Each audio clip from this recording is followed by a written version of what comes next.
नमस्कार, स्वागत है आप सबका। आप देख रहे हैं प्रिय रंजन भारती रिपोर्ट्स। मैं प्रिय रंजन भारती। चुनाव आयोग अक्टूबर के पहले या दूसरे हफ्ते में बिहार विधानसभा चुनाव की तारीखों की घोषणा कर सकता है। जो आयोग के सूत्र हैं उनके अनुसार जानकारी मिली है कि 2 या 3 चरणों में वोटिंग हो सकती है और ये नवंबर में होगी। दुर्गा पूजा दशहरा बाद घोषणा की जाएगी। 5 से 15 नवंबर को मतदान संभावित है।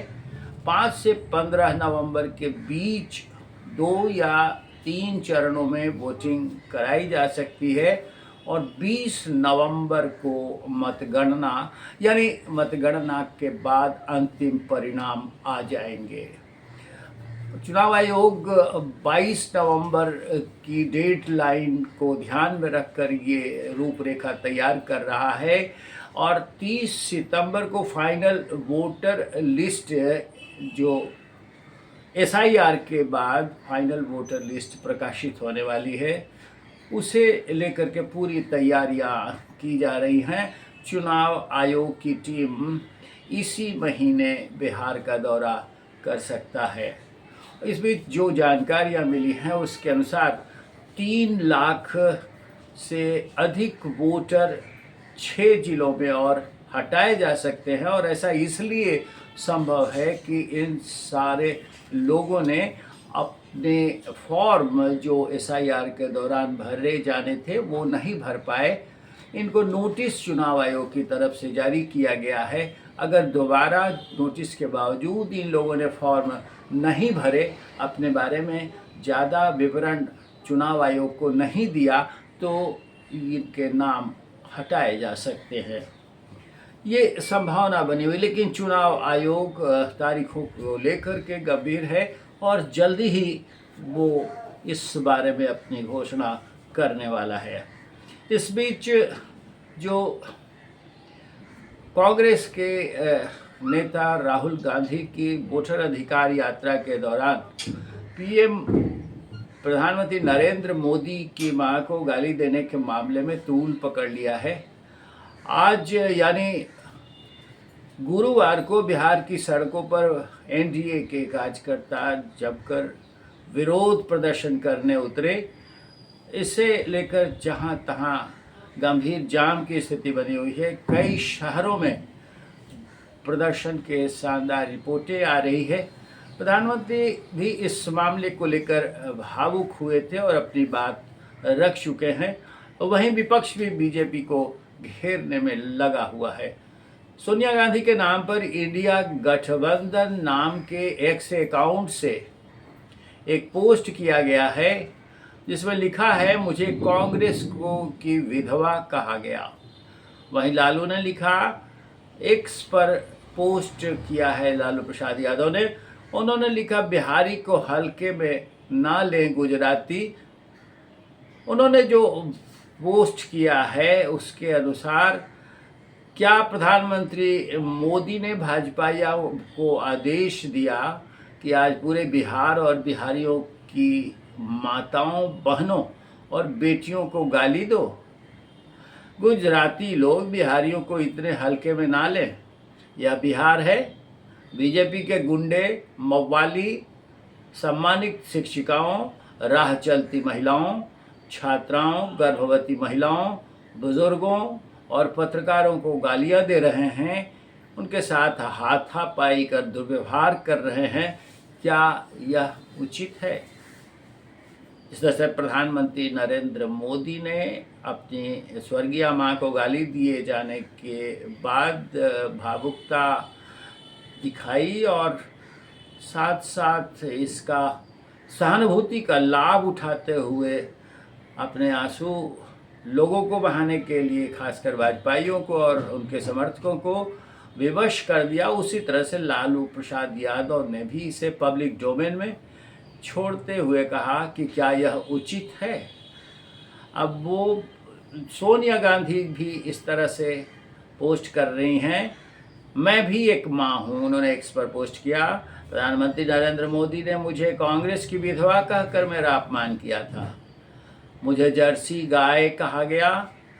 यह क्या एक माँ का अपमान नहीं था? बीजेपी आईटी सेल के लोग मेरे बारे में अपमानजनक ट्रेड कराते रहते हैं। मुझे आज भी विदेशी कहा जाता है। प्रधानमंत्री ने अपनी स्वर्गीय मां को गाली दिए जाने का जिस तरह से प्रतिकार किया और अपनी पीड़ाओं को व्यक्त करते हुए लोगों के बीच साझा किया और सहानुभूति बटोरने की चुनाव के मौसम में भरसक कोशिशें की, उसी तरह से अब विपक्ष के नेता लोग भी आज जब बिहार बंद का आयोजन एनडीए की तरफ से किया गया है तो ऐसा ही पलटवार ये भी करते हुए नजर आ रहे हैं। पप्पू यादव बोले हैं कि प्रधानमंत्री नीतीश कुमार से माफ़ी मांगे। पूर्णिया सांसद पप्पू यादव भी मैदान में उतरे। उन्होंने लिखा, सबसे पहले बिहार के मुख्यमंत्री नीतीश कुमार जी से प्रधानमंत्री को माफ़ी मांगनी चाहिए। 2015 में आपने मुख्यमंत्री के डीएनए में गड़बड़ी बताकर उनकी स्वर्गीय मां को गालियां दी थी। अब ये सवाल उठता है कि इस तरह की बयानबाजियां अचानक उमड़ पड़ी हैं तो इसके मायने क्या है? तेजस्वी यादव ने भी पीएम को गाली देने वाले मुद्दे पर पहली बार बुधवार को ही प्रतिक्रिया दी थी। उन्होंने कहा था कि किसी की मां को अपशब्द बोलना उचित नहीं है। किसी की भी मां को गाली देना बिल्कुल गलत है। मां होती है। हम लोग इसके कभी पक्षधर नहीं रहे हैं। लेकिन 1000 महिलाओं का शोषण करने वाले रमन्ना के प्रचार में मोदी जी जाते हैं। मोदी जी ने सोनिया गांधी को गाली दी थी। नीतीश जी के डीएनए पर सवाल उठाए थे। विधानसभा में मुझे ऑन कैमरा गाली दी गई। हमारे प्रवक्ता को नंगा घुमाने की धमकी देने वाले बीजेपी ज्वाइन कर लेते हैं। जब मोदी जी कहाँ थे? आखिर मोदी जी को तब क्यों नहीं सूझ रहा था? ये सवाल पैदा हो रहा है कि आखिर चुनाव के पहले गालियां और अपमान का भाव अचानक से राजनीतिक मंचों पे इस तरह से तैरने लग जाता है तो इसकी वजहें कुछ तो होंगी। स्वाभाविक है कि इसकी वजह ये है कि ज़्यादा से ज़्यादा सहानुभूति का लाभ उठाया जा सके। अभी वोटर अधिकार यात्रा के दौरान राहुल गांधी और तेजस्वी यादव ने जिस तरह से माहौल बनाने की कोशिश की, भले ही लोग उन्हें देखने सुनने के लिए जुटे हों, उनके वोटर ना हों, लेकिन एक भीड़ का उन्माद जैसा माहौल बना और इससे कांग्रेस तथा महागठबंधन के नेता काफ़ी उत्साहित थे। और इसी उत्साह के अतिरेक में प्रधानमंत्री नरेंद्र मोदी को गालियां दी गई और गालियां उस मंच से दरभंगा में दी गई जो वोटर अधिकार यात्रा के नेताओं के लिए तैयार की गई थी। हालांकि जो गाली देने वाला शख्स था मोहम्मद नौशाद, वो अब भी पकड़ से बाहर है और उसकी तलाशी की जा रही है। उसे पकड़ने की भरसक कोशिशें की जा रही हैं। मोहम्मद रिजवी, उसके सहयोगी को पकड़ लिया गया, उसे जेल भेजा गया है। लेकिन सवाल वो नहीं है। अब सवाल ये पैदा होता है कि गाली और राजनीति में गालियां दी जाती रही हैं, लेकिन ऐसे सार्वजनिक मंच से प्रधानमंत्री को गाली दिलवाए जाने या दिए जाने के पीछे का खेल आखिर क्या है? खेल बस इतना ही है जो अभी सतह पर दिख रहा है। सहानुभूति का लाभ लेना और उसका प्रतिकार करते हुए अपनी पीड़ा भी जाहिर करना, ये बाखूबी हो रहा है। और इसे भी चुनाव के ऐलान की तैयारियां की गई है। अब पारा किधर गर्म होगा, ठंडी किधर कम ज़्यादा हो जाएगी और गर्मी किधर कम होगी, या गर्मी किधर ज़्यादा होगी और ठंडी किधर कम होगी, ये आकलन करना अभी से थोड़ा कठिन है। लेकिन एक हवा बनी है और उस हवा में सब उड़ने की भरसक कोशिशें कर रहे हैं। प्रधानमंत्री नरेंद्र मोदी ने भावुक होकर के जो लाभ लेने की भाजपा की और एनडीए की दिलाने की कोशिशें की है वो प्रतीकारात्मक है। वो प्रतिकार हुआ इसका हो रहा है जो घटना हुई है, और इसकी जद में सांप्रदायिकता की जहर भी है, क्योंकि जो गाली देने वाला युवक है वो मुस्लिम है और भाजपा और एनडीए के लोग इसका भी भरपूर लाभ उठा रहे हैं और इसका भी माइलेज लेने की कोशिश कर रहे हैं कि एक मुस्लिम से प्रधानमंत्री, हिंदू प्रधानमंत्री, भारतीय प्रधानमंत्री हैं, वो हिंदू संप्रदाय से हैं, सनातनी हैं, उनकी स्वर्गीय माँ को गाली दिया गया।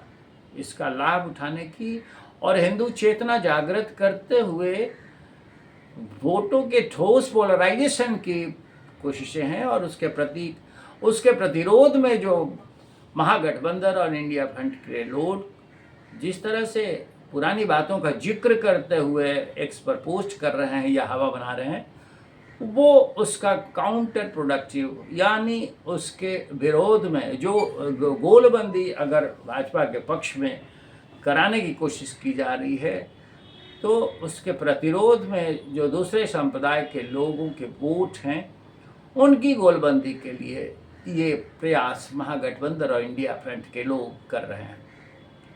अब इस रसाकशी के बीच से कौन सी धार निकलेगी और वोटों का प्रभाव किस तरफ भारी पड़ेगा, ये अब चंद सप्ताहों की बात रह गई है।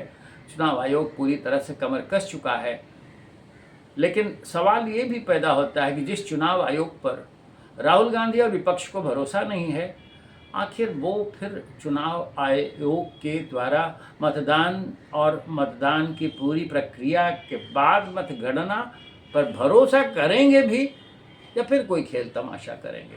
देखते जाइए।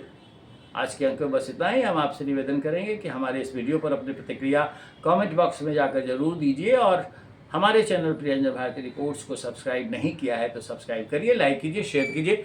फिर मिलते हैं। नमस्कार।